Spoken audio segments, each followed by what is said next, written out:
Khauf itu getaran kolbu karena keagungan Allah Subhanahu wa ta'ala.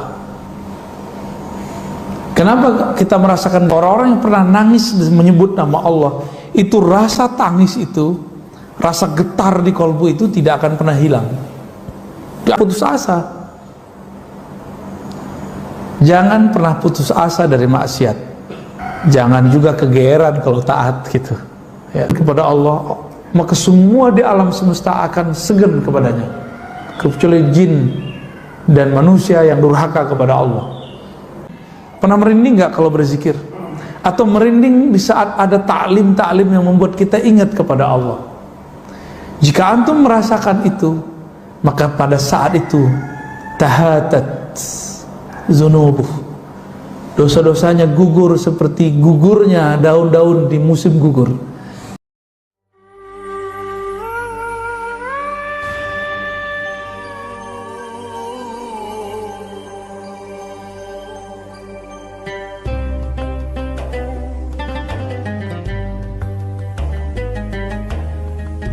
Assalamualaikum warahmatullahi wabarakatuh. Alhamdulillah rabbil alamin, wassalatu wassalamu ala sayyidil mursalin wa ala alihi wa ashabihi wa li baitihi wa dzurriyyatihi ajma'in, wa ba'd. Ini mohon maaf nih, kitabnya nggak kebawa, kita pakai PDF ya. Apa judulnya tadi Pak? Al-Khauf ya. Khauf itu getaran kolbu karena keagungan Allah Subhanahu wa ta'ala. Kenapa kita merasakan getaran? Bisa jadi karena kita merasa salah, bisa saja merasakan kita ini kurang adab kepada Allah. Pernah gak merasa, ya Allah saya gak pantas? Pernah merasakan begitu? Jika pernah, berarti pernah merasakan khauf, rasa takut. Istighfar lalu merasa takut, ingat masa lalu, itu ada khauf. Maka kadang-kadang orang-orang yang taat terkecil itu kadang-kadang kalau dia ini nggak kena maksiat sekali, dia sok suci kadang. Jadi ini jangan sengaja maksiat ya, tapi ada orang yang taat terus, dan itu banyak di dunia. Lalu ketika dia bersentuhan bab politik, bersentuhan bab perbedaan, dia merasa lebih suci daripada orang yang berbeda. Ketika dia melihat orang maksiat, dia merasa jijik. Akhirnya kalau Allah sayang sama dia, Allah takdirkan pada orang ini maksiat, supaya dia tahu rasanya maksiat itu gimana. Bahwa maksiat itu juga bagian daripada gerakan hidup yang Allah sudah takdirkan. Takdir buruknya orang maksiat putus asa, takdir baiknya orang maksiat tobat. Pilih mana? Itu takdir. Jadi maksiat itu takdir, iya. Tapi usaha kita, tobat itu takdir baiknya, putus asa itu takdir buruknya, mengulangi kembali itu takdir buruknya, tobat kembali itu takdir baiknya. Udah begitu aja terus ya. Jadi jangan putus asa. Jangan pernah putus asa dari maksiat. Jangan juga kegeeran kalau taat gitu ya. Kalau putus asa berarti khaufnya berlebihan. Kalau kepedean, apalagi juga diampuni lagi, berarti rojan. Maka ungkapan ulama kita, khauf itu sayap kanan, roja itu sayap kiri. Dengan begitulah seorang hamba usul kehadirat Allah Subhanahu wa ta'ala ya, sampai kepada Allah. Sampai itu gimana? Allah kan tidak perlu tempat. Sampai di situ berarti sampai merasakan bahwa Allah itu dekat kepadanya. Itu minimal ya. Imam Junaid, Imam Salafus Saleh ditanya anil khauf, apakah itu? Tawakku, rasa takut terhadap uqubah, terhadap balasan Allah, ala majaril anfas, sesuai dengan gerak nafas. Khawatir kalau nafas ini ada nafas yang lupa kepada Allah Subhanahu wa ta'ala. Ini makomnya Imam Junaid. Kita mungkin belum nyampe ya. Beliau ini pernapas dia. Belum kan? Lalu dijelaskan oleh Imam pengarang kitab ini, al-khauf minallahi wajib. Nah, khauf ini babnya wajib, bukan sunnah ya. Wajibun liqaulihi ta'ala wa khafuni in kuntum mu'minin. Takutlah kepadaku ya, surat Al-Imran 175. Takutlah kepada kamu jika memang engkau percaya kepadaku, in kuntum mu'minin. Kalau dalam beberapa ayat lain, misalnya surah Al-Baqarah ayat 40, wa iyaya farhabun, kepadaku kau takut. Nah, kalau di depan iyaya itu ditambahin hanya ya, hanya kepadaku kamu harus takut, selainku tidak ya.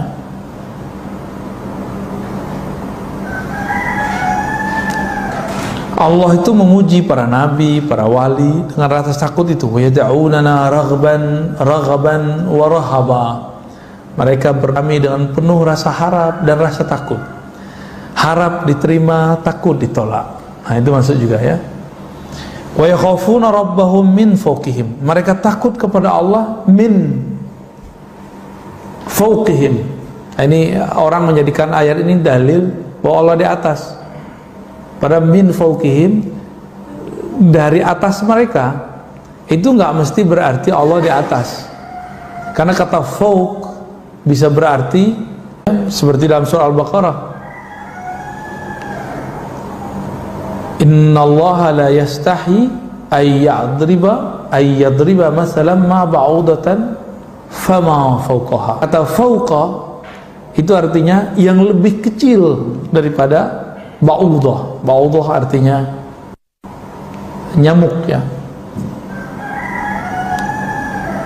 Dan ayat-ayat yang lainnya, yakhshawna rabbahum yakhafuna su'al hisab. Nah, dalam sebuah hadis disebutkan oleh Imam Suyuti bahwa hadis ini ya hasan lah ya, riwayat Fiddar. Tidaklah akan disiksa masuk neraka orang-orang yang pernah menangis karena takut kepada Allah. Jadi semua tangisan itu mardud, ditolak, kecuali satu tangisan, tangis. Jadi air mata itu bisa madamin api nerakanya kita. Kita ini masing-masing punya nerakanya. Nah, itu tetes air mata takut itu bisa memadamkan api neraka. Itu dia ya.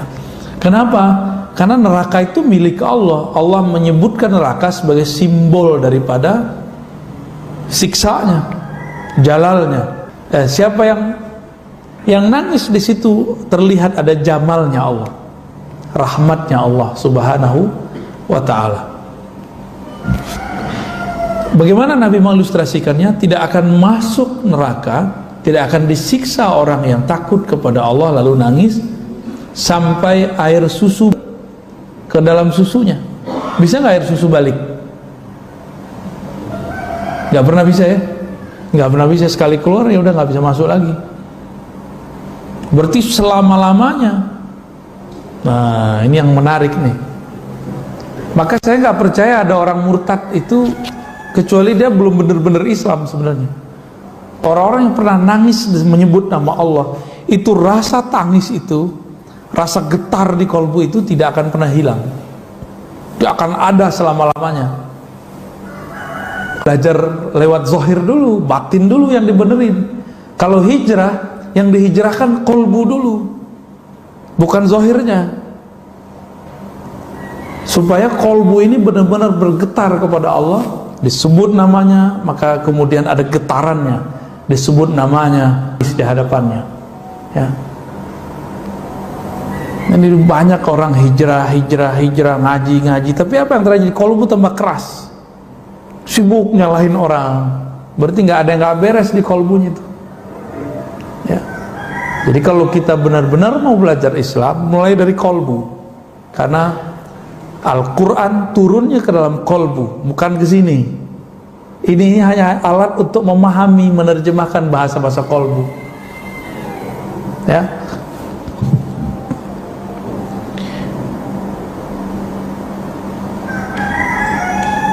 Dalam riwayat Imam Tabrani disebutkan, idza qsha'arra jasadul 'abdi tahatat anhu dhunubuhu kama yatahatat 'anis syajaratil yabisah waraquha. Apa indikator? Ini indikator membaca tubuh. Tubuh ini menerjemahkan kolbu. Kita kalau istighfar, doa, muhasabah, sholawat, zikir, lalu ada merinding.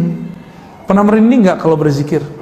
Atau merinding di saat ada ta'lim-ta'lim yang membuat kita ingat kepada Allah? Jika antum merasakan itu, maka pada saat itu tahatat zunubuh, dosa-dosanya gugur seperti gugurnya daun-daun di musim gugur. Di Indonesia nggak ada musim gugur ya, tapi karena ada beberapa pohon seperti pohon kapas, dia gugur di musim tertentu. Coba perhatikan dia, ketika kolbu ini bergetar, tubuh ini kemudian merinding, bulu roma kita merinding menyebut nama Allah, merinding mendengarkan kalam-kalam Allah, kalam-kalam Rasulullah, kalam-kalam ulama, aulia-aulia Allah. Itu merindingnya membuat kita diampuni. Ya, nah, itu indikatornya. Antum baca sholawat, ada perasaan merinding nggak? Gitu. Itu lagi dijawab tuh sholawatnya sama Rasulullah Sallallahu Alaihi Wasallam. Ya. Karena kebanyakan orang nggak merasakan ya. Walakin la tash'urun, tapi kamu tidak mengetahui, tidak merasakan. Tash'ur dari syar, bulu roma. Tapi kamu, bulu romamu tidak merasakan hadirnya para aulia, hadirnya para syuhada yang sudah wafat. Jika para aulia, para syuhada masih hidup di alam lain, nabi yang membuat syuhada itu mulia, aulia yang karena nabilah mereka menjadi wali, kira-kira lebih aula ayyakuna hayyan, lebih utama hidup, ya, lebih. Bismillah.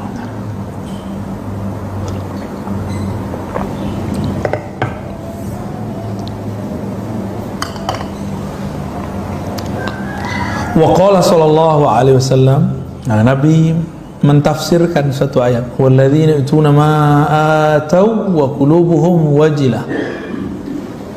Orang-orang yang memberikan apa yang mereka berikan dan kolbunya penuh dengan rasa wajlah, rasa takut. Ay khaifah alla yuqbala minhum a'malul bir. Jadi kita nih ciri-ciri indikator kalau kita sudah ada masuk nih rasa takut ke kolbu, kita beramal, memberi sedekahkah, berzikirkah, sholat, lalu ada perasaan khawatir nih nggak diterima, merasa nggak pantas diterima, itu masuk semua tuh ke bab khauf. Kalau indikator ini sudah ada, berarti sudah mulai bagus kolbunya. Ya. Kana an-nas ya'uduna Dawuda wa yazunnuna annahu marid wa lam yakun bihi illa shiddatul khauf min rabbih. Jadi ada satu riwayat ya bahwa dalam Israiliyat Nabi Daud sakit, terlihat sama orang, tapi sebenarnya beliau nggak sakit, beliau cuma ketakutan habis membaca Az-Zabur, lalu badannya lemas, bergetar, panas dingin. Jadi dulu para nabi baca ayat-ayat Allah sampai begitu. Kalau kita enggak ya, enggak ada yang begitu ya. Di zaman Hasan al-Basri itu ada orang baca surah Al-Hadid nyampe di ayat 16-nya pada pingsan. Kita enggak ada yang begitu. Apa yang salah ini? Ya. Maka minimal merinding-merinding lah kalau dibacakan ayat lalu disebutkan maknanya. Waktu saya kemarin saya baru pulang dari Sumatera, ya, dari kampung saya, itu macam-macam berteriak di sana. Ada yang merinding begitu, ketakutan dia kepada Allah, wajlah, bulu romanya merinding, sampai-sampai dia nggak tahan, dia berteriak, ya Allah. Ada juga yang kurang ajar, kita belum selesai ngomong dipotong. Ya, ada juga yang begitu, gaya badui. Angkat tangan langsung ngomong, itu kan badui itu. Orang kalau angkat tangan gimana hadapnya? Dipersilahkan dulu baru ngomong. Itu saya diuji juga tuh Pak, diuji perasaan saya gimana. Ya. Itu suul adab itu, ya. Adab yang buruk. Nah, itu terjadi Pak. Tapi yang bagus adab banyak juga. Cuma kadang-kadang kita diuji sama yang buruk adab doang. Ya. Nah, ada sebuah kalam, ini hadis juga. Rasul hikmah khafatullah. Hikmah, orang kan belajar hikam, lalu menemukan hikmah dalam hidup. Apa inti dari hikmah? Makhafatullah, rasa takut kepada Allah Subhanahu wa taala. Maka dikatakan di sini man khafallaha khafahu kullu syai' wa lam yakhaf wa man lam yakhafillah khafa min kulli syai'. Nah, ini hadisnya riwayatnya hasan ya kalau digabung dengan riwayat yang lain. Siapa yang takut kepada Allah, maka segala sesuatu akan takut kepadanya. Maksudnya kalau kita segen kepada Allah, maka semua di alam semesta akan segen kepadanya, kecuali jin dan manusia yang durhaka kepada Allah. Sebaliknya, siapa yang tidak takut, tidak segan, tidak hormat kepada Allah, maka dia akan takut kepada segala sesuatu. Apa aja takut? Corona takut, nggak corona takut. Trauma 2019 takut, ntar mau 2004 takut duluan. 2024 belum datang udah takut duluan. Corona berikutnya belum datang udah takut duluan. Kedinginan ini ya. Jangan-jangan lebih kotoran itu Pak ya, karena jangan-jangan jarang dicuci tuh. Taruh aja kan, percaya kalau bersih. Kalau kita batuk-batuk di situ. Kalau karpet semoga dibersihkan sering-sering ya. Kalau semoga tiap hari ada yang bersihin. Ya emang usahanya lebih banyak sih. Di masjid-masjid besar sudah rapat, sudah ya, semoga coronanya masih tidur lah. Kalau nanti muncul bangun ya siap-siap aja Pak ya. Raditu billahi rabba, ridha kepada Allah. Virus itu nggak ada yang bergerak sendiri, itu ada intervensi manusia. Berarti ada yang makar kan? Bener, ada yang makar toh? Takut nggak Pak? Yang ngeri kalau kita dengar cerita konspirasi, ngeri. Tapi tenang aja, Allah itu baik, lebih cakep dalam membuat makar. Fallahu khairul makirin. Mereka mau makar sekarang, silakan ente makar ya.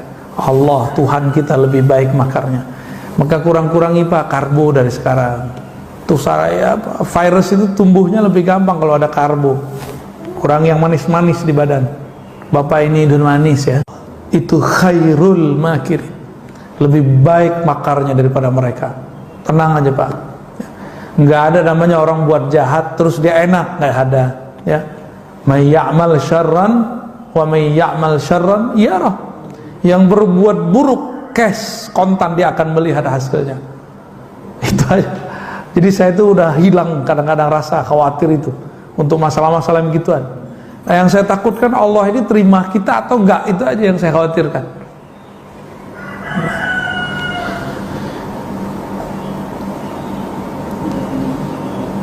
Semoga nanti yang berwenang mengumumkan nggak wajib pakai masker, wala enak lagi Pak ya.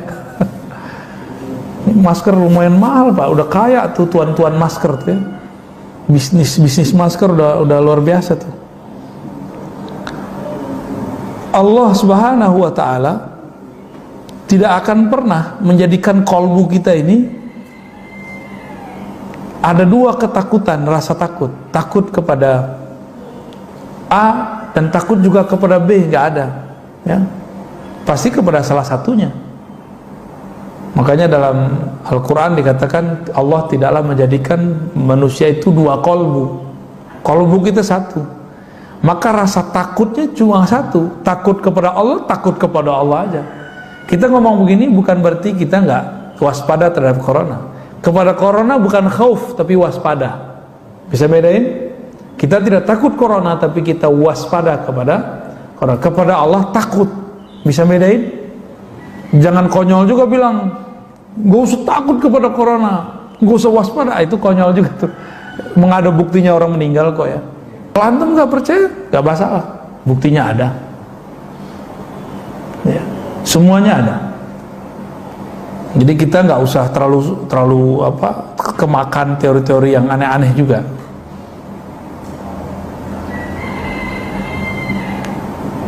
Kemudian disebutkan di sini, wah hilang lagi dia. Ya.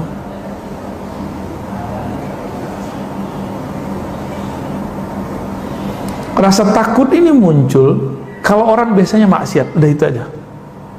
Rasa takut muncul kalau orang maksiat. Maka kalau antum ceramah kalau antum nangis tuh kita curiga, jangan-jangan ingat maksiat nih. Tapi nggak usah khawatir, bagus, itu bagus. Nah, apa kata Allah Ta'ala? Wa izzati wa jalali la ja'al man amana bi sa'amin layla aw nahar kaman la yu'min bi nafsi biyadihi law akhta'tum hatta tamla khatayakum ma baina as-sama'i wal ard summa astaghfartumullaha la ghafarakum. Dan demi jiwaku yang ada dalam genggamannya, ya, seandainya lalu kalian minta ampun, Allah ampuni. Gampang tuh. Berarti Allah kasih harapan nggak? Kalau Allah kasih harapan, Allah kasih harapan, maka disebut roja. Ya, itu kenapa ada suara saya lagi tuh Pak? Ya, kecilin aja Pak.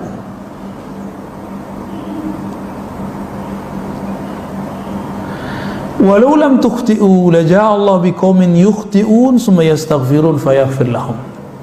Ada orang merasa nggak berdosa, ada satu kaum merasa tidak salah, ada satu generasi merasa mereka orang taat. Banyak orang begini sekarang. Banyak, baru soleh dikit udah nggak rasa berdosa, baru soleh dikit sudah ngancem-ngancem orang yang berbeda faham. Ya, lu banyak. Ya, lalu nakut-nakutin orang. Pernah nggak ditakut-takutin orang, Pak? Ntar kamu dihisap loh di sisi Allah. Pernah gituin nggak? Saya hampir tiap hari Pak digituin orang. Maklum, kita juga ceramah tiap hari. Tapi sombong sekali ngomongnya. Ittaqullah, takutlah kamu kepada Allah. Semoga kamu dapat hidayah. Gitu. Dia lupa mendoakan dirinya sendiri. Ya kalau saya amin aja, amin. Ya. Taruh hati-hati kamu dihisap. Ya itu urusan saya, ntar dihisap. Itu urusan ente. Ya. Nggak usah ngancem-ngancem kita dengan kata hisap. Ente aja selamatin dulu dirinya. Jadi kita ini kalau beda paham sama orang, nggak usah bilang ntar kita lihat aja deh. Ntar ente dihisap. Nggak usah ngancem-ngancem begitu. Ya. Kalau kita beda paham dengan orang, ya sudah beda aja. Nah, tapi ada orang yang udah kehabisan hujjah, udah kehabisan dalil, karena nggak mau punya dalil. Dalilnya cuma kullu bid'atin dhalalah. Ya enggak? Di luar itu dia nggak punya dalil. Kita sebutkan dalil, dia bilang nanti kamu hati-hati dihisap. Ya hisap urusan kita, nggak usah diancam-ancam. Kita sudah mempersiapkan apa yang kita buat, jawabannya di sisi Allah Subhanahu wa Ta'ala. Insya Allah harus dipersiapkan Pak, jangan nggak dipersiapkan. Imam Bukhari itu ngajarin kita begitu, kata Imam Bukhari, tiadalah aku membuat sesuatu kecuali aku siapkan di sisi Allah Subhanahu Wa Ta'ala hujahnya. Ini beliau yang ngajarin kita nih, karena semua bakal ditanya. Dan surah Ahlakumut Takatsur di akhir ayat kan jelas sekali, semua yang diberi akan ditanya. Saya dapat kopiah, ini ditanya semua nih Pak. Pertanyaannya lama ini. Ya, Bapak pakai masker itu ditanya semua itu. Baju ditanya semua, dari mana, dipakai apa, gimana cara dapatnya. Banyak pertanyaannya ntar. Kita nggak usah ngancem-ngancem orang. Kita makan nggak basmalah aja dihisapnya berat. Ya. Jadi kalau antum debat dengan siapapun, jangan ancam dia dengan kata hisab, kata neraka, nggak usah. Itu hak prerogatifnya Allah Subhanahu wa Ta'ala. Ya. Kalau kamu tidak merasa berdosa, nggak apa-apa, kata Allah. La ja'allahu biqaumin yukhti'un summa yastaghfirun fayaghfir lahum. Allah akan ganti generasi baru yang mana mereka merasa berdosa kepada Allah, lalu mereka minta ampun, lalu Allah ampuni. Jadi dosa itu rasa. Saya sudah sebutkan berkali-kali Bapak Saudara, kalau ada dosa zahir, ada dosa batin, ada dosa adab. 3 aja. Dosa zahir, dosa mata, kita semua punya. Tapi jangan masuk ke dosa yang batin. Kalau iya, tobatnya harus lebih serius. Pernahkah merasa diri lebih baik dari orang? Pernahkah merasa lebih suci dari orang lain? Pernahkah merasa lebih benar dari orang lain? Merasa benar boleh, lebih benar nggak boleh. Bisa bedain? Merasa benar boleh. Masa kita nggak boleh merasa benar? Kalau nggak, untuk apa kita beramal? Kita harus yakin juga yang kita amalin benar. Tapi merasa paling benar itu sifatnya iblis. Merasa baik boleh, merasa lebih baik daripada orang lain nggak boleh. Merasa baik berarti syukur, merasa lebih baik berarti sombong. Itu beda-beda tipis itu ya. Apabila orang-orang tidak merasa berdosa, maka Allah akan ganti generasinya. Muncullah nanti generasi baru yang mereka kolbunya lebih baik. Nah, dia nggak merasa dosa zahir, dia merasa dosa yang kedua, dosa batin. Dosa batin itu yang paling ringan tapi paling bahaya. Apa itu? Ghaflah, lalai kepada Allah Subhanahu Ta'ala. Lalai itu satu napas naik turun, ada kelalaian di situ, itu sudah berbahaya. Apa kata Allah di Quran? Wala takun minal ghafilin. Jangan kamu lalai. Sempat lalai, kena larangan itu.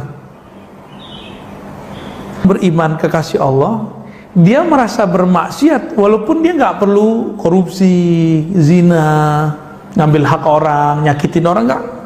Dia lupa, ingat Allah di kolbunya sudah disebut maksiat. Apalagi kalau dia pernah dosa zahir, itu lebih dahsyat lagi tobatnya. Dosa batin aja nih, nafasnya kosong dari menyebut nama Allah, kosong dari mengingat nama Allah, apalagi dalam sholat, itu bagi dia sudah maksiat yang besar. Apalagi dia memang maksiat secara zahir. Ada nggak kita yang nggak pernah maksiat kalau gitu? Nggak ada ya. Tapi banyak orang secara zahir dia nggak ngerasa maksiat. Imam Syahrastani pernah mengatakan, kelompok Khawarij adalah kelompok yang merasa diri mereka tidak bermaksiat secara zahir, tapi batin mereka nggak selamat. Kelompok ekstrim. Makanya mereka meneraka-nerakakan orang, mengkafir-kafirkan orang. Itu karena kolbunya kotor, tapi hafalannya. Dia menghukumi orang dengan hafalan-hafalannya. Dan ini berbahaya. Ya. Ini yang akan kita hadapi nanti. Jadi Bapak Ibu Saudara yang bukan Allah, yang kita hadapi di masa depan, itu orang-orang yang soleh secara zahir, tapi batinnya kotor. Kita merasa diri kita kotor zahir dan batin, lalu kita tobat, itulah senjatanya. Kalau nggak ada rasa itu, wah kita lewat sama mereka ya.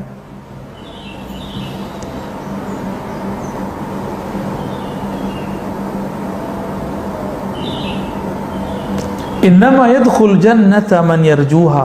Nah, ini hadis menarik juga nih. Hadis yang juga didapatkan di riwayat Imam Baihaqi ya, dan riwayat lain. Yang masuk surga itu hanya yang mengharapkan masuk. Yang masuk neraka itu yang tidak pernah berharap masuk surga, yang putus asa daripada rahmat Allah Subhanahu wa taala. Ya. Baik. Dengan demikian Bapak Saudara yang bukan Allah, jadi al-khauf dan roja, rasa takut, rasa harap, ini harus dipelihara. Nah, inti dari rasa takut itu bukan hanya sekedar dari maksiat, tapi inti dari rasa takut itu karena Allah itu punya sifat namanya Jalal. Apa tadi namanya Jalal? Keagungan. Kita segan kepada Allah Subhanahu wa taala. Ini ilustrasi biar gampang Pak. Punya guru nggak dulu yang kita segani di sekolah? Berani nggak buang sampah depan dia? Nggak berani ya. Tapi kalau gurunya pergi, buang sampah lagi nggak? Iya, berarti kita takut kepada dia. Ada guru yang kita sukai dulu di sekolah, ada ya. Lalu dia ketika mau buang sampah, di depan dia yang lagi buat sampah, dia mau ambil sampah. Karena kita sayang sama dia, kita bilang, maaf Pak Guru, biar kami aja yang buang. Kita sayang. Jadi khauf dan roja ini dua kejadian rasa yang dia bercampur aduk di kolbu, bercampur aduk di dalam kolbu. Pernah suka seseorang? Pernah ya? Khawatir nggak kalau cinta kita ditolak? Iya. Galau nggak kalau kita nggak diingat-ingat sama dia? Galau ya. Jadi kalau dia nggak kirim salam, kayaknya aneh hari itu. Atau kalau nggak ketemu dia sesaat, kayaknya aneh. Nah inilah bab yang mau saya sampaikan sebagai penutup. Al-khauf dan roja itu jika didasari kepada cinta, maka dia rasanya lebih ringan, lebih asik. Didasari apa? Cinta. Kita ini kalau nggak ketemu dengan muncul lagi bab rindu. Dalam rindu itu muncul rasa takut. Jangan-jangan nggak diterima nih. Jangan-jangan dia ingat yang lain nih. Jangan-jangan perhatiannya kurang nih. Maka orang yang khauf dan roja ini sibuk. Ketika dia mau bertemu atau ada kesempatan bertemu dengan yang dia sukai ini, dia akan mencari perhatian. Bajunya dibagusin, mukanya dibersihin, model rambutnya dibenerin. Itu kalau kekasihnya fisik, manusia. Kalau yang kita cintai itu Allah, gimana? Kan Allah, mari cari perhatian Allah. Allah itu selalu merhatikan hambanya, tapi carilah perhatian rahmatnya, perhatian kasih sayangnya. Bagaimana caranya? Di kolbu ada khauf dan raja, yang sumbernya adalah cinta kepada Allah Subhanahu wa ta'ala. Cinta indikatornya cuma satu, dawamu zikri, senantiasa ingat dia, senantiasa merindukannya, takut kalau salah tingkah di depannya. Itu jadi ya. Kalau kita sudah cinta, suka memberikan kejutan nggak, hadiah. Itu untuk apa? Cari perhatian. Maka yang layak dijadikan objek untuk kita cari perhatiannya adalah Allah, sumber semua cinta ya. Siapa yang dicintai Allah, maka semua yang di makhluk ini, yang di alam semesta akan mencintainya, insya Allah. Baik Bapak Saudara bukan Allah, lebih kurang itu bedah kitab Hadaikul Haqaiq ya, beberapa waktu ini. Semoga bermanfaat. Gimana Pak? Baik, terima kasih dengan Bapak Ibu jamaah sekalian, bila ada yang ditanyakan.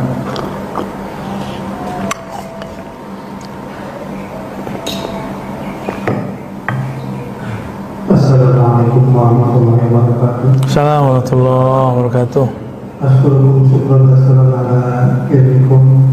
Wa ala ijamikum. Mohon maaf Ustaz dan Abia. Saya Syukran Mahmud dari Sawangan. Mau bertanya, apakah buah dari, kalau kita zikir kan ada suara yang disebut zauk ya, apakah ada hubungannya dengan khauf dengan roja ini? Ya. Yang kedua pertanyaan saya, mohon maaf, saya dengan bahasa Arab karena ini pribadi saya.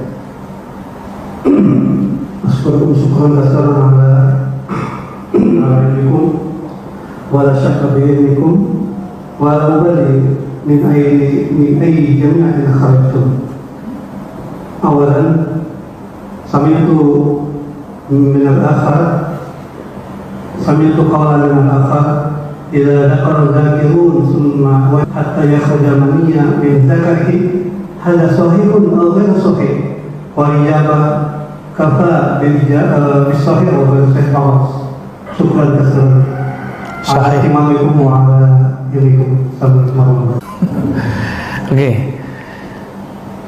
Tadi pertamanya saya lupa Pak. Kalau zikir ada disebut zauk, rasa. Apakah buah daripada ini Pak? Rasa takut. Rasa takut itu. Iya. Bukan buah dari rasa takut, tapi buah dari kenal. Kenal dulu, baru ada cinta. Cinta dulu, baru ada rasa harap dan cemas. Baru ada rasa. Mungkinkah kita ada rasa dengan orang yang kita kenal? Apalagi kepada Allah. Jadi sebelum berzikir, kenalilah yang dizikirkan itu siapa. Ini kalau banyak orang di luar sana belajar zikir, tapi nggak ada efek di kolbunya. Itu masalahnya cuma satu. Dia tidak mengenal siapa yang disebut. Sederhana aja. Ya. Kita kalau kenal siapa yang kita sebut, oh fotonya kita jaga, namanya kita jaga. Pernah nyimpen foto kekasih kan, jatuh, kita ambil nggak? Rela nggak itu foto kekasih kita injak? Enggak. Bapak kenal Muhammad, tulisan begitu, misalnya ada di tulisan jatuh, kita biarin. Kita kan tahu ini nama Nabi Muhammad, walaupun itu, tapi ini nama Nabi. Karena kenal yang punya nama, maka simbol-simbolnya kita jaga. Jadi dimulai dari kenal dulu. Ya, gitu Pak. Yang tadi kedua ada terjawab ya. Itu ahwalnya Syekh Abdul Qadir Jilani. Sahih. Sahih. Ya. Sayyidina Ali begitu. Sayyidina Ali kan mengatakan kuntu rajulan mazza'an. Aku adalah seorang laki-laki yang mazza'. Nah, kenapa? Bukan karena Fatimahnya sebenarnya, tapi karena beliau lagi ahwalnya adalah cinta kepada Allah Subhanahu wa taala. Ya. Gitu, Pak. Ada kalam dari Imam pengarang kitab ini, Ibnu Abi Bakar Ar-Razi, la taghtar bi khasratil ibadah fa in iblis ba'da qasrati ibadatihi laqiya ma laqiya. Jangan tertipu dengan banyak ibadah, karena iblis beribadah puluhan ribu tahun, lalu terjadilah kesalahan yang kita sudah tahu kesalahannya. La taghtar bi kasratil ilm, jangan tertipu oleh banyak ilmu, karena dulu ada namanya di masa dulu Bal'am, punya ilmu tentang ma'rifatul asma, mengenal nama-nama Ismul Azam, nama-nama Allah, saktinya bukan main dia. Tapi dia kemudian terlaknat juga. La takhtar ya, bimusahabati as-salihin, jangan bangga dulu berteman sama orang soleh ya. Kenapa kata beliau? Fala rajula a'zam qadran min Nabi sallallahu alaihi wasallam wa lam yantafi aqaribuhu bi mukhalatati. Tidak ada makhluk yang lebih sempurna, lebih bermanfaat, lebih hebat daripada Rasulullah sallallahu alaihi wasallam. Benar ya? Tapi apakah kerabatnya dapat manfaat dari beliau? Abu Jahal, Abu Lahab dapat manfaat enggak? Enggak. Jadi kita dekat sama orang itu belum cukup, tapi ikut dia itu baru benar. Ya, belum cukup, tapi kita kemudian mengikuti dia, tasdik kepadanya, itu yang benar. Ya, kita dekat sama orang soleh tapi ngomongin dia, gue mau deket tapi kalau beramal belum. Tapi hatinya gimana? Percaya, syak atau gimana? Jika percaya, Allah terimalah percayanya. Jika tidak, ini masalahnya. Ya. Oke, barangkali itu. Lanjut, ada lagi? Apa cukup? Itu ada.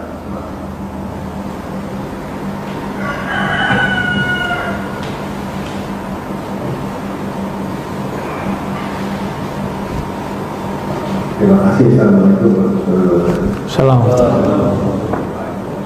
Mengkhawatirkan anak itu bagaimana Ustaz? Yang mana supaya tidak terjadi hal yang negatif ya. Karena dia kan generasi yang tidak boleh kita meninggalkan generasi yang lemah, kata Rasulullah seperti itu. Nah sekarang kan lembaga pendidikan yang mahal ya, apakah cukup dititipkan dapat lembaga pendidikan yang mahal? Kalau kita juga ya kurang ibaratnya. Dan pertanyaan berikutnya, apakah lembaga pendidikan yang mahal itu masih punya pahala di akhir zaman? Terima kasih. Bapak lagi mau nyerang lembaga pendidikan nih Pak ya. Baik. Mengkhawatirkan anak itu bagian daripada khauf, tapi khauf untuk generasi. Dan khauf ini nggak boleh cuma dengan galau. Kejadian itu kan terjadi juga di masa sebelumnya. Generasi sebelumnya begitu juga. Toh galau nggak galau, generasi berjalan terus. Terus gimana? Yang tidak berubah di alam semesta itu cuma Allah. Kan Allah lah yang menciptakan alam semesta. Ya, kekuasaannya nggak berubah. Ya, yang dikuasainya berubah. Jadi dekatkan anak itu kepada Allah. Cara mendekatkan anak bukan dengan banyak sholat, Pak. Kenalkan dulu dia sembah siapa. Jadi jangan paksa anak tuh sholat kalau dia belum kenal siapa Allah. Pelan-pelan kita ajarin ya. Allah itu yang ciptain ayah, ibu, kamu. Maka untuk mengenangnya, mengingatnya, kita menyembahnya. Gitu. Ya. Kamu kalau punya orang tua pasti pengen pulang gitu. Pengen pulang ngecas itu. Sumber alam semesta itu kan Allah. Maka kalau orang ini hidup di dunia nggak kembali kepada Allah, nanti dia kayak anak nggak jelas dia mau pulang kemana. Energinya nggak ada. Jadi memikirkan pendidikan anak ini bagian dari khauf. Ya. Tadi khauf dan roja untuk diri sendiri, tapi sekarang Bapak bertanyanya untuk orang lain, itu anak kita sendiri. Wajib Pak. Tapi tidak cukup dengan rasa takut. Jangan karena rasa takut kita kemudian kita paksa anak kita ibadah sholat. Ajarin dulu dia cinta kepada yang disembah. Maka nanti dia nggak perlu dipaksa untuk sholat. Ya. Jadi mulai bercerita tentang Allah kepada anak-anak. Dengan cerita apa? Cerita kisah ke mereka. Nanti mereka akan tertarik sendiri untuk sholat. Lalu anak-anak itu dia nggak ngelihat ngomongan gitu Pak, dia ngelihat kita buat apa. Jadi Bapak ini kalau jam sholatnya pergi ke masjid, itu anak rekam sama dia. Nanti kita ketiduran malah anak kita yang bangunin. Coba aja itu, jadi anak itu dia merekam apa yang dibuat babehnya nih ya. Bapaknya ngapain nih? Ada orang tua ngerokok terus bilang ke anaknya, kamu jangan ngerokok ya. Itu bapak kurang ajar tuh. Itu nggak bener ngajar begitu. Kalau kita ngajar anak sholat, kita sholat duluan. Kalau kita bilang ke anak jangan ngerokok depan dia, ngerokok di luar dia. Gitu. Terus begitu. Kita ini nggak semua punya bakat mengajar. Maka kita bertanya kepada orang yang bisa mengajar. Makanya banyak orang nggak bakat ngajar anaknya, ngomong bulat nggak jelas. Terus apakah orang yang membuat pendidikan yang mahal itu nggak dapat pahala? Itu urusan lain Pak, itu urusan kolbu dia. Bapak buat pendidikan murah nggak ikhlas, nggak dapat juga. Mahal nggak mahal, jualan metode, dan itu halal ya. Mau dia pesantren kayak mau dia sekolah umum, ketika dia jual fasilitas ini boleh naikin kos. Urusan agama kok kita murah-murahin gitu. Tapi ya, kita harus punya program juga. Jadi Bapak ini kalau ada yang bergerak di dunia pendidikan, emang middle up, harus punya CSR-nya Pak. Harus ada program untuk anak yatimnya, anak duafanya, orang-orang yang cerdas tapi kurang mujur, kurang beruntung dalam bab rezeki. Harus dicari, jangan nunggu orang datang. Kita yang nyari mereka, orang berbakat itu. Harus ada intelijen sekolah itu, kira-kira begitu. Dicari bakat orang kemana-mana. Di mana dia nyari? Kalau kita di SMP ya kita nyarinya ke SD. Kita nyari jemput bola. Katanya mempersiapkan generasi. Ya. Kalau nunggu orang datang ya namanya nggak benar itu. Ya. Apalagi kalau di lembaga kita ada juga sosial, wah itu lebih cakep lagi. Bisa lebih banyak nanti, bisa dibuat persentase. 70% orang berada, 30%-nya orang berbakat tapi kurang beruntung secara rezeki. Semoga nanti lembaga pendidikan akan banyak begitu, amin ya. Tapi dulu kiai-kiai kita yang hebat itu mereka sekolah bukan di sekolah mewah. Kiai Mustafa Yakub, Imam Besar Istiqlal almarhum, Itu bertahun-tahun makan ikan apa tuh? Ikan lele tanpa tulang. Tahu Pak? Lele tanpa tulang apa tuh? Terong. Daging tanpa kulit. Jengkol. Itu mereka makannya itu aja diolah. Jadi ulama besar tuh. Ya. Jadi mereka sudah biasa hidup bersahaja.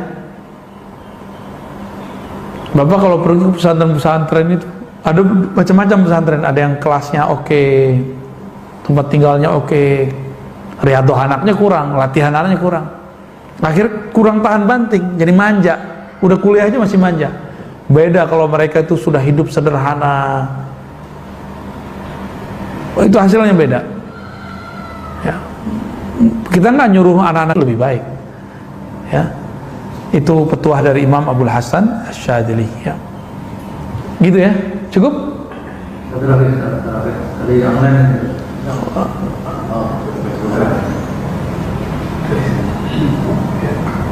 Terima kasih. Assalamualaikum warahmatullahi wabarakatuh. Assalamualaikum warahmatullahi wabarakatuh. Saya muliakan dan saya hormati Buya kita, Dr. Haji Hasyim. Saya ingin bertanya, sekitar tahun 1999 saya belajar zikir di komplek AL di Pasar Minggu. Ya. Oh, syukur apa? Tawakal. Rodatul Askar ya. Tawakal. Jadi dari 2019 sampai 2004 gitu ya, 2006 selama vakum itu saya setel radio aja gitu. Sampai sekarang gitu. Sekarang gitu, jadi awal-awalnya saya dengar ini biasa tuh gitu ya. Radio Roja apa radio apa? Radio Roja gitu. Oke. Ya itu sebelah gitu. Rajin juga ya. Jadi akhirnya tapi saya nggak membatasi diri ya. Ya, apa aja didengar gitu. Saya ini gitu kan. Terus juga nggak suka membina terus segala macam gitu ya gitu. Jadi sekarang ini sejak mendengarkan tausiah dari dia, gitu, saya benar-benar tadinya setengah-setengah, sekarang mutlak gitu ya. Alhamdulillah gitu ya. Jadi saya ingin izin dari Buya gitu. Izin apa namanya itu mengembangkan zikir tadi gitu. Jadi boleh nggak gitu saya itu mentalkin ke saudara-saudara gitu, keponakan gitu kan. Dan ingin izin dari Buya juga gitu. Ingin bersama ke Buya gitu. Zikir gitu. Jadi mohon penjelasan dari Buya. Terima kasih Buya. Assalamualaikum warahmatullahi wabarakatuh. Ya, mengenai izin memberi talqin itu ada prosesnya ya. Pertama latihan zikir dulu sampai zikir itu sudah mahir, sudah jadi alam bawah sadar kita, maka energi zikir ini baru bisa itu namanya talqin. Jadi mentalkin zikir, mengajarkan zikir itu gak mudah karena dia butuh energi yang kuat. Kita mau mengurung kolbu orang ini, kita semacam apa ya, kita kurung dari semua arah biar dia nyebut nama Allah. Gimana caranya? Itu namanya talqin. Maka energinya harus dahsyat, harus kuat. Kalau untuk dapat izin talqin dari saya tidak mudah ya, karena saya termasuk yang dapatnya susah. Orang yang dapatnya mudah, dia ngasihnya mudah. Kecuali itu mencari guru lain yang dapatnya mudah, silakan.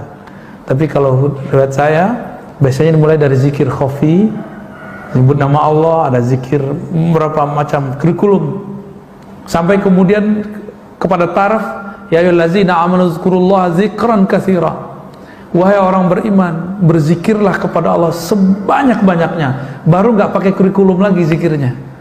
Jadi kurikulum itu sama kayak kita belajar Quran, pakai tajwidnya, pakai Iqra. Ada nggak Nabi ngajarin Iqra? Ada nggak Nabi ngajarin pakai metode Baghdadi, Qiraati, Tilawati? Nggak ada. Metode ini dibuat supaya orang bisa baca Quran. Kalau sudah bisa baca Quran, khatam deh Quran, dia boleh ngajarin orang. Gitu. Jadi kapan talqinnya boleh diizinkan? Kalau sudah mahir ya. Nanti cek dulu, kita latihan zikir lagi ya. Latihan zikir mulai dari Ismul Jalalah, Lataif, Inafi Isbat, Tahlil, minimal itu dulu. Baru nanti kita minta kepada Allah, ya Allah izinkan. Biar energinya langsung Allah yang nurunin, bukan saya yang ngasih. Ya. Jadi kenapa talqin-talqin zikir gak berasa di beberapa majelis?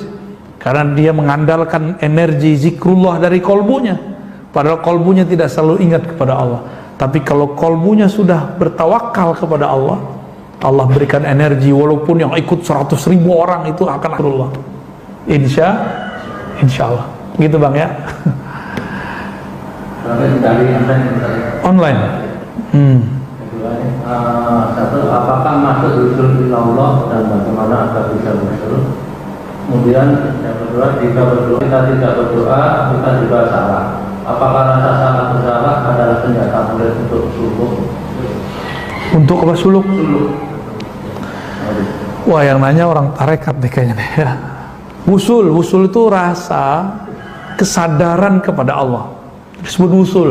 Kita merasakan kesadaran bertuhan. Namanya apa? Wusul. Kesadaran itu beragam. Ada kesadaran kepada namanya. Nama yang paling nikmat dibaca itu nama Allah. Allah itu kalau dibaca tuh nikmatnya bukan main. Itu nggak ada bandingannya kalau orang baca. Maka Allah mengatakan wala dzikrullahi akbar. Sungguh zikru, menyebut, mengingat Allah gitu terjemahan harfiahnya. Akbar, rasanya lebih dahsyat, rasanya lebih nikmat, gitu ya. Ya, minimal usul di situ dulu, baru nanti usul pada afal Allah. Kita kalau ngeliat gerak, yang terlihat adalah peran Allah. Nah, ini kebanyakan orang nama pun belum masuk ke kolbunya, apalagi dia melihat afal Allah. Teman-teman yang melakukan Allah, apa yang terjadi di dunia ini sekarang perbuatan Allah bukan? Ridho nggak? Hah? Corona buatan manusia zahirnya, tapi izin dari Allah bukan? Ada nggak di alam semesta sesuatu terjadi kalau Allah nggak izin? Berarti ada Tuhan selain Allah. Maka mesti corona ini walaupun intervensi makhluk, kan Allah juga yang menginginkannya, tapi Allah tidak meridhoinya. Itu. Maka kita, karena dia menginginkan, kita terima aja, kita terima, kita jalani. Makanya saya mengajak teman-teman, kita sekarang dipaksa vaksin aja. Ustadz ini nggak jelas, bukan? Ini justru jelas. Ya antum bolehlah nggak terima sakti, tapi kalau nggak vaksin bisa naik kendaraan kemana-mana kan nggak bisa. Maslahatnya sekarang kita pikirin, mudarat di badan tinggal dibuang pakai bekam kok, enggak. Jadi kita nggak usah takut-takut amat tuh masalah-masalah begitu. Tapi kalau sudah masuk nama Allah, nanti kita akan melihat bahwa Allah ini berperan di alam semesta. Baru rasa itu muncul. Berarti usul di bab fi'il Allah. Ya. Kalau usul di sifat Allah itu sudah ulama wali dia. Udah wali-wali besar. Kutub-kutub zaman dulu makomnya di situ. Kalau dia berkalam, kalam Allah jadinya. Kan sifat itu dalam bahasa Arab, wali-wali Allah yang sudah sampai kepada sifat, dia kalau dengar nggak pakai telinga ini lagi. Dia dengarnya sudah dengan pendengaran yang lain.